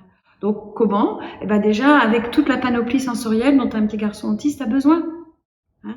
C'est-à-dire que par exemple, elle m'expliquait, elle savait pas, parce que je vous dis il est en cours de diagnostic, mais elle lui a enlevé son bonnet parce qu'il veut tout le temps garder son bonnet. Je dis mais foutez-lui la paix. Elle me dit oui mais été comme hiver. Je dis moi aussi j'ai un bonnet été comme hiver. C'est un moyen de nous protéger les oreilles. C'est les parents qui disent non mais on ne garde pas un bonnet à l'intérieur. Mais on ne garde pas un bonnet à l'intérieur. Qui c'est qui a défini ça? Par rapport à quoi? De quoi parlons-nous? Est-ce que vous vous rendez compte qu'il y a plein de choses quand on est parent qu'on va faire parce que les grands-parents faisaient comme ça, alors qu'on ne prend pas en compte qui on a en face de nous, les besoins réels de la personne. Et par contre, on va lui céder des trucs tout le temps parce que justement, on a peur qu'il fasse une crise. Mais non, mais qu'il la fasse, sa crise. Si vous cédez pas, vous allez voir, à un moment, c'est un HPI. Hein. Vous avez remarqué d'ailleurs, quand vous cédez pas, qu'est-ce qui se passe? Alors attention, je mets de la nuance. Parce que quand je dis quand vous cédez pas à une demande qui n'est pas justifiée, juste, d'accord?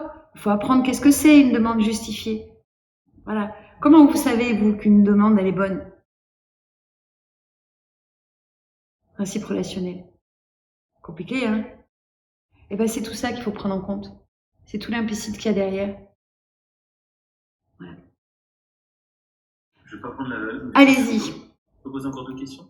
Encore une, et puis peut-être on va... Enfin, sauf si... Voilà, s'il y a personne, mais s'il y a d'autres personnes. Oui, voilà, c'est ça. D'abord, je vais peut-être plutôt prendre celle sur le rituel de coucher, qui est souvent compliqué. C'est vrai que notre fille, on a l'impression justement, il n'y a pas de limite, qu'elle en demande toujours plus, qu'il y a toujours une raison pour sortir une fois du lit, que finalement le câlin, il faut avoir 6 fois derrière. Et est-ce que vous la questionnez de pourquoi elle ne veut pas aller dormir? oui, c'est arrivé. Oui, c'est arrivé. Mais est-ce que vous la questionnez? Oui. Et alors, qu'est-ce qu'elle vous répond? Parfois, il y a des peurs et on garde résoudre, Oui. par exemple. Oui.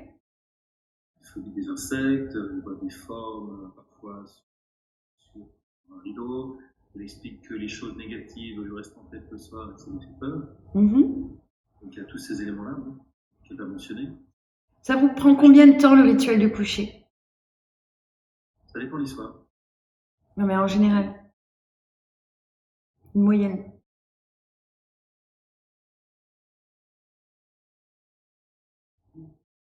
Peut-être. Qui c'est qui le fait? C'est papa ou maman? 20 minutes? Vous trouvez ça long, 20 minutes? C'est pas que je trouve ça long, c'est que pour l'instant, j'ai pas les clés pour que ça ne soit pas en lutte. Oui, mais peut-être qu'il va falloir commencer par vous pour pas être en lutte. Qu'est-ce que ça vous renvoie là?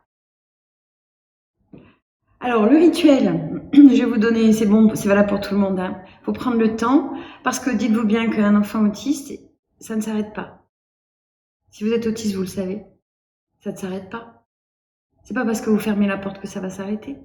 Si vous ne le sécurisez pas, si vous répondez pas à ces questions, qu'est-ce qui va se passer? Il va interpréter. Alors que si vous prenez, au lieu de 20 minutes, allez, une demi-heure, voilà, et il faut trouver les trucs qui marchent. Ça peut être un CD de musique qu'il aime bien, ça peut être une histoire qu'on lit 50 fois la même, mais c'est pas grave. C'est vraiment le rituel, surtout quand ils ont 6 ans. Alors, on a des rituels, hein. L'oracle marche bien avec l'oracle, les formules magiques. Voilà. Ça. Et puis quand papa est trop fatigué, c'est maman, et puis dans ce cas-là, on fait un jour sur 2, quoi. C'est cool, vous êtes 2.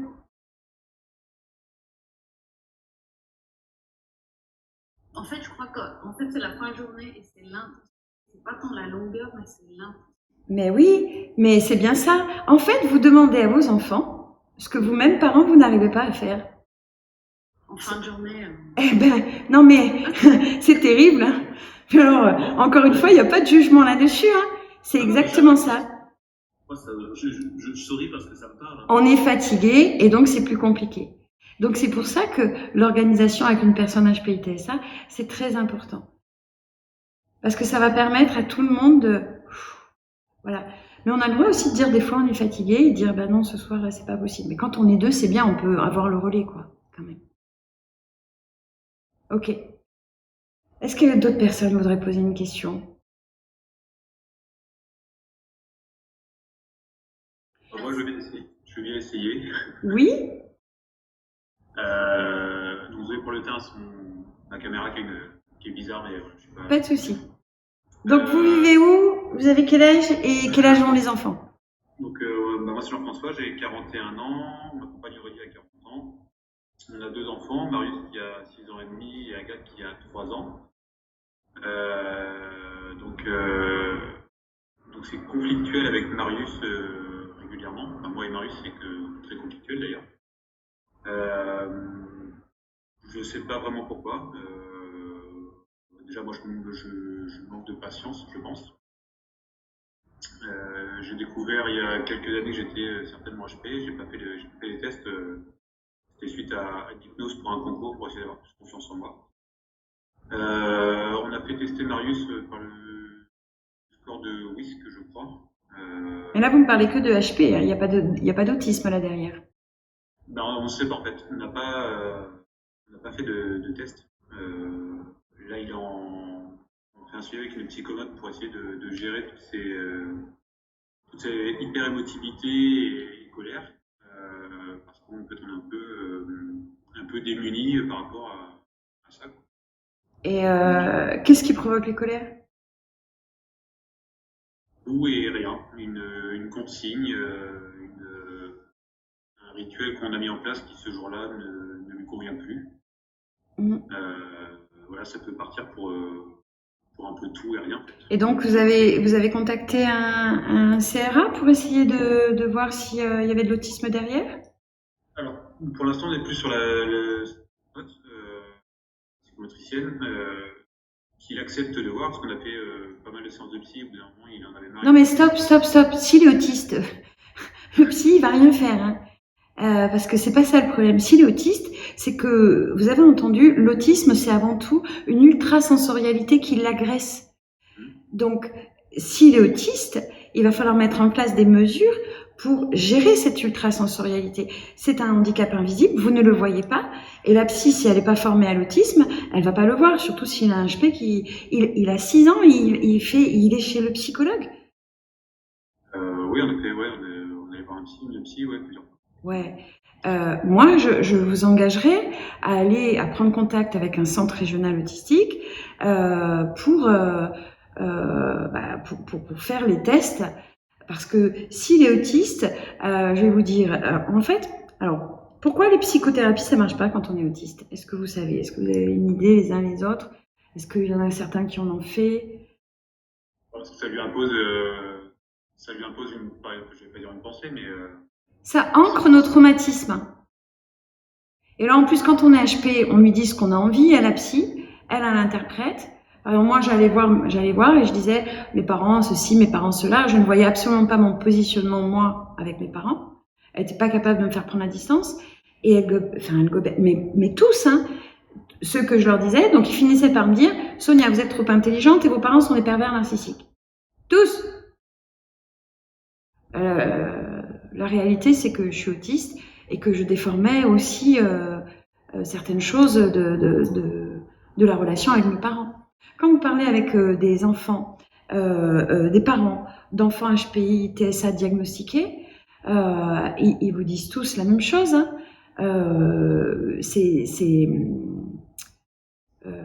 C'est pas évident. C'est pas évident parce que on peut ne pas être gentil, hein, même si on est très généreux. Hein. Quand on est enfermé dans nos rigidités, on peut dire des choses qui sont pas, voilà. Sauf que on ne se rend pas compte de ce que nous faisons. Pour nous, juste on se défend. Et moi, si votre enfant il fait des colères à répétition et que vous savez pas pourquoi, et que oui, il y a du HP derrière, je vous engage à aller faire ça. Parce que du coup, là, le HP, c'est pas une cause de dysfonctionnement, on le sait. Hein. Vous avez peut-être pas... Quand on est HPI, au contraire, hein, on fonctionne bien, on sait mieux doser, les connexions se font très très bien, on n'a pas de problème, on fournit pas que du cortisol et de l'adrénaline à notre corps toute la journée. Enfin voilà, il y a toutes les conditions. On n'a pas de problème de synchronisation des synapses, pas de problème de compréhension de l'information. Donc, je vous engage à faire cette démarche, Jean-François. Ouais, en fait, je pense que c'était la prochaine étape, avec la compagne, c'est qu'on se pose la question effectivement s'il n'y a pas plus que du HPI, parce que c'est compliqué. Ouais. Mais le HPI n'est pas cause de dysfonctionnement. Encore une fois, il y a plein d'études là-dessus. Vous allez voir le Franck Ramus, directeur de l'INSERM ou de CNRS, chercheur au CNRS, je sais plus. Il y a plein de gens qui en ont discuté. Les HPI, ils vont bien. Quand un enfant est HPI qui dysfonctionne comme ça, c'est qu'il y a autre chose derrière. Alors ça peut être une maladie, ça peut être quelque chose qui l'embête aussi. Hein. Il est petit, il a 6 ans. Mais il faut investiguer là, il faut voir. Et on peut pas mettre ça sur le prétexte de psychologiquement ou intellectuellement il est précoce. Non.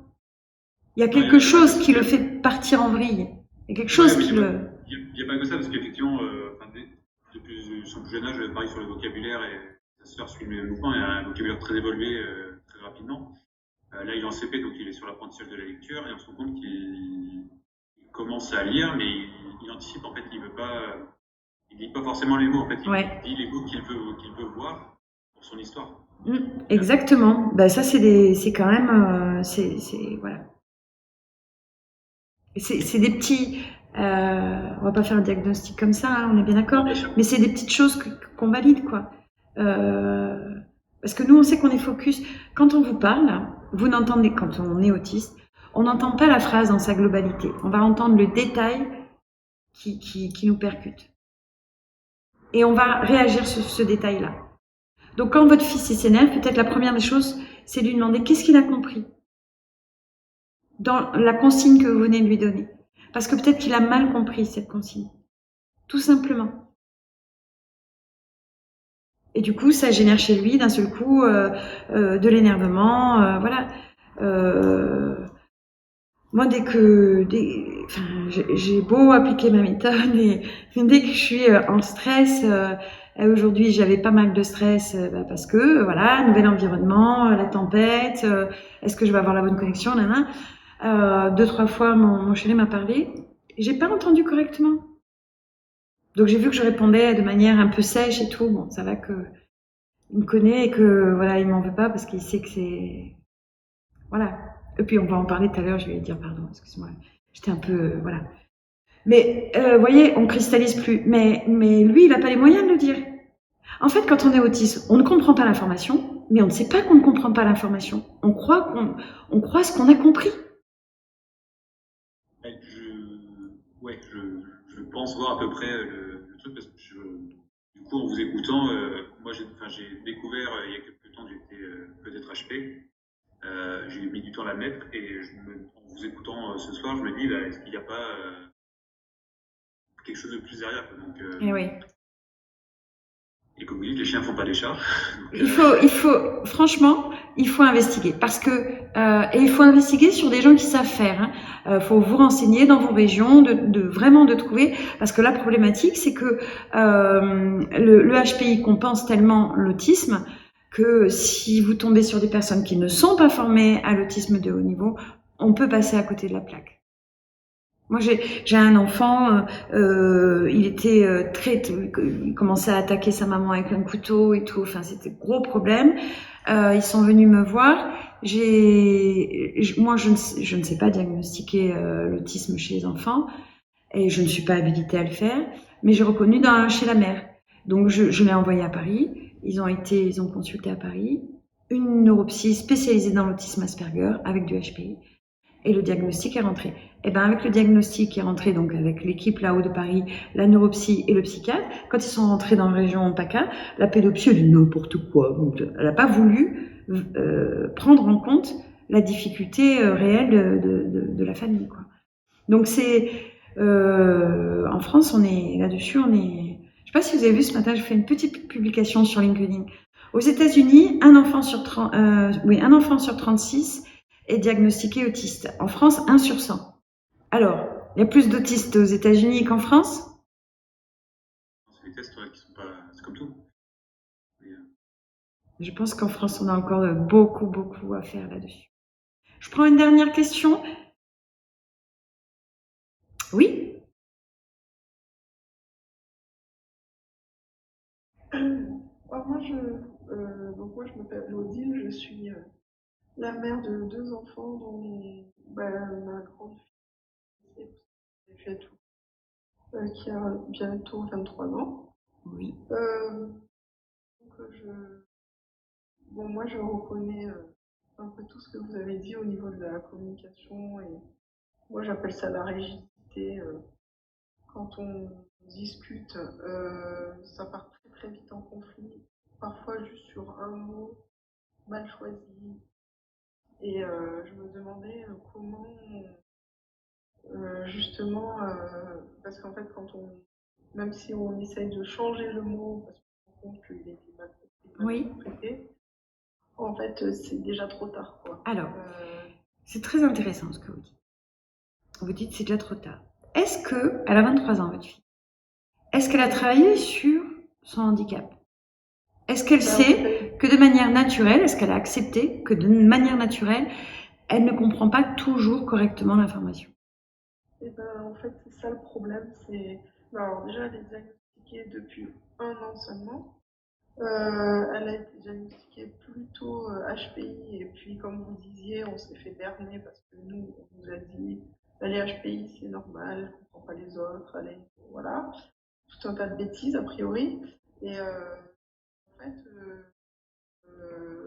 à tête reposée, vraiment, si on reprend la discussion plus tard et qu'on repère que c'est le moment où ça va passer, on arrive un peu, mais c'est très compliqué la plupart du temps. Moi je dis qu'elle est hyper rigide en fait. Mais oui, mais c'est normal, elle a 23 ans, elle s'est construite. Vous croyez que vous allez désencoder un mécanisme d'autodéfense qui est implémenté depuis 23 ans en lui disant simplement, bon, bah écoute, t'es autiste, tu comprends pas, c'est pas grave, hein, on va. Est-ce que vous pensez que c'est possible?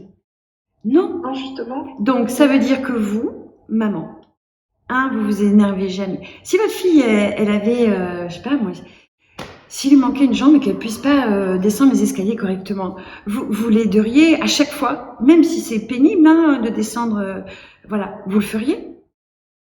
Eh ben dites-vous qu'à chaque fois que votre fille, elle comprend pas, c'est son handicap. Donc il faut rester calme, déjà, ne pas perdre son calme et lui dire qu'est-ce que tu as compris? Et si elle commence à s'énerver, vous n'êtes pas obligé de. Alors, il ne faut jamais être dans la justification. Je vous ai parlé de dosage tout à l'heure. D'accord? Donc, à un moment, c'est lui dire écoute, tu as 23 ans, je suis à ta disposition, on peut en reparler. Donc, toujours calmement. Le ton de la voix, c'est très important. Toujours calmement. Je vois que là, tu n'as pas compris. Je vois que ça t'a énervé. D'abord, tu te calmes. Ça fait partie du handicap. Donc, tu te calmes. Comme ça, ben voilà, prends le temps. Et après, on en reparle. C'est-à-dire que vous ajournez le moment. Il y a rien, sauf quand le sang coule, qui est urgent. Je le dis à tout le monde. Il n'y a rien d'urgent. Il n'y a pas d'urgence. Oui, c'est juste. Oui, en fait, voilà. C'est juste. Après, je reconnais, c'est juste frustrant pour nous. Parce que justement, la discussion. Elle peut être reprise une semaine après. On a l'impression d'avancer vraiment à tout petit pas, et c'est pas. Du coup, c'est vrai que il y a eu beaucoup de conflits. Il y en a beaucoup moins maintenant parce que se protéger en fait. Parce que quand ça crie beaucoup, au bout d'un moment, on se dit. Non mais de la relation, ça sert à rien. C'est comment, Odile, le cri. Oui. Est-ce que vous acceptez qu'on vous crie dessus? Ah non, je suis d'accord. Bon bah alors. Non, je suis d'accord. Oui, je suis d'accord. Je suis d'accord que c'est pas du tout tout la solution, c'est pour ça. Ah, mais c'est pas du tout, ça, c'est à bannir. Si vous voulez établir le lien, vous avez compris depuis tout à l'heure, hein, je vous fais ça. Si vous voulez établir le lien, il faut que la relation, elle soit juste, elle soit bonne pour les deux. Donc, ne faites pas aux autres ce que vous ne voulez pas qu'on vous fasse. Voilà. Non, mais ça veut dire que du coup, quand elle crie, Oui, il faut juste que je dise, je parle plus, quoi. rien du tout, elle crie. Ouais, c'est ça. Quand elle crie, vous lui dites, bon, bah, si tu cries, on peut pas parler. Quand tu seras calme, voilà. Vous détournez le regard. Et alors vous allez voir, au début, elle va crier. Et puis quand elle va voir que vous ne rebondissez pas, que vous ne faites plus le contact visuel avec elle, ben elle va le faire une fois, deux fois, puis après elle va se calmer. Hein. Moi, mon fils, c'est ce qui s'est passé. Hein. Maman, maman, maman, maman, maman, maman, maman, maman. Écoute, Dimitri, ça suffit, je ne lâcherai pas. Et maintenant, c'est comme ça que ça va se passer. Donc là, j'ai dit, c'était non, c'est non. Voilà. Et pas plus. Mais est-ce que ça perd? La première fois, il a tout cassé dans sa chambre. Hein. Et puis quand il a vu que je cédais pas, ben, il a compris que ça marchait plus, quoi, le harcèlement. Mais est-ce que ça permet, en fait, ça, est-ce qu'elle va être capable, du coup, de se réajuster? Non, mais arrêtez de penser à elle. En fait, si vous voulez qu'elle évolue, d'accord, et ben, il faut lui permettre d'évoluer. Donc vous, à chaque fois que vous faites à sa place ou que vous pensez à sa place, vous lui permettez pas de prendre sa place. Donc vous prenez votre posture de maman. Qu'est-ce que vous pensez qui est bon pour elle, pour vous, pour que ce soit juste. Et ensuite, eh ben, elle va faire le chemin. Voilà. Par contre, il va falloir... Alors, attention ce que je vous dis là. C'est que quand je vous dis ça, il faut prendre en compte tout le reste. Parce que si vous l'appliquez à la lettre bêtement, vous allez voir que vous n'allez pas fonctionner. Parce qu'il faut prendre en considération, par exemple, que votre enfant est autiste. Donc du coup, c'est un facteur qu'il faut réintégrer. Il y a des manières, je veux dire, quand on dit non, c'est non, mais il faut que ce soit un non juste, il faut que ce soit un non qu'il ait compris, il faut que ce soit... Vous voyez, c'est pas simplement... oh, j'ai compris ce que Sonia a dit en une phrase, bon, ne fais pas aux autres ce que tu veux pas que je te fasse, voilà, c'est bon. Non, c'est plein d'autres paramètres qu'il va falloir prendre en compte. D'accord ? C'est pour ça que je vous dis, la meilleure des choses, c'est de se former à qu'est-ce que c'est que l'autisme pour bien le comprendre, pour bien accompagner la personne, et deux, se former à la communication relationnelle, parce que c'est vraiment à force de retourner la communication que j'ai pu me voir dans mes propres difficultés et les appliquer avec mon enfant. Mais ça s'est pas appliqué comme ça en un mois. Mais même moi, je veux dire, autiste je suis, autiste je resterai. Hein. C'est pas une maladie, je guéris pas l'autisme. Donc des situations que je vais pas comprendre, il va y en avoir encore plein. Des situations où je vais m'énerver, il y en a encore plein. Sauf qu'aujourd'hui, je cristallise plus. Et même mon fils, quand il s'énerve, bon, je le vois qu'il est énervé, mais il ne cristallise plus. C'est-à-dire qu'il n'y a plus d'intention derrière, on s'en veut pas, l'objet est bien posé, on sait où est-ce qu'on est dans le foyer, le lien est rétabli. Donc quand le lien est établi, il y a la confiance qui est là.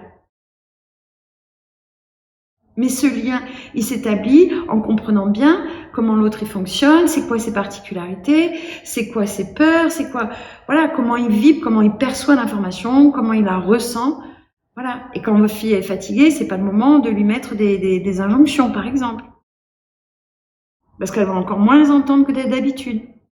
C'est à ce moment-là où il faut être la maman câline, la maman. Et c'est quand elle est, mais par contre, on n'est pas obligé de tout accepter. Il faut doser. Après, c'est dur de repérer la fatigue. J'ai l'impression qu'elle est tout le temps fatiguée.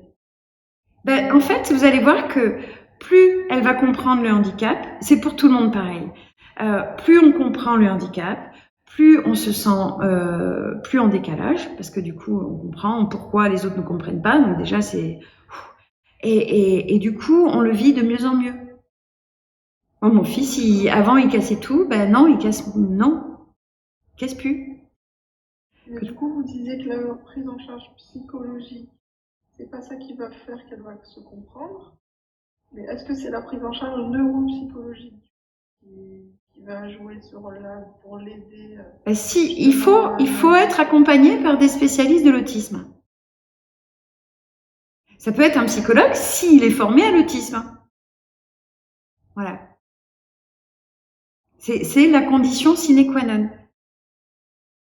Si vous avez un psychologue qui ne sait pas comment ça fonctionne, et au contraire, il risque de l'emmener à se rigidifier dans ses logiques, dans sa manière de faire. Nous, on a besoin de savoir comment ça fonctionne. Une fois qu'on a compris comment ça fonctionne, on est capable de se déplacer. C'est ça notre force quand on est HPI-TSA. Du coup, il faut lui faire confiance parce qu'elle a vu plein de psychologues et ça s'est toujours mal passé parce qu'elle disait toujours, avant qu'on sache qu'elle était autiste, hein, qu'ils ne comprenaient rien, je sais mieux qu'eux, ils ne comprennent rien, c'est n'importe quoi, ça ne sert à rien, ils me font parler ou ils ne me font pas parler. Enfin, voilà. Et du coup, bon, là j'ai pris le parti, je me dis, elle a bientôt 23 ans, je lui fais confiance, si ça ne va pas, bah, ça ne sert à rien de continuer. Mais est-ce que justement, des fois je me dis, peut-être qu'elle ne suit pas le chemin assez longtemps pour voir si ça porte ses fruits. C'est compliqué en fait de savoir s'il faut la pousser. Alors, moi je vais vous dire, je suis pas capable de répondre à ce que vous êtes en train de me dire. Je vais vous expliquer pourquoi. Parce que c'est une adulte et c'est à elle de faire le chemin. Donc si elle venait me poser la question, je pourrais lui dire, il peut y avoir ça, il peut y avoir ça. Mais là, vous, la seule chose, c'est là où vous pouvez l'accompagner, c'est dans la relation que vous allez établir avec elle. Et donc, comment vous pouvez l'accompagner à être plus sereine, à travailler sur son handicap, voilà.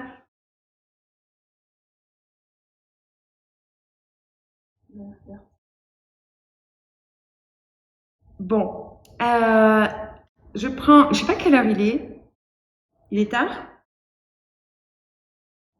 21h51. On va avoir bientôt terminé. J'étais bon. Je vous souhaite une bonne soirée. Je vous laisse vous déconnecter les uns après les autres. Voilà. Vous savez que vous avez aussi toutes les informations sur mon site internet Sonia Fiquet. Donc, n'hésitez pas à aller les voir.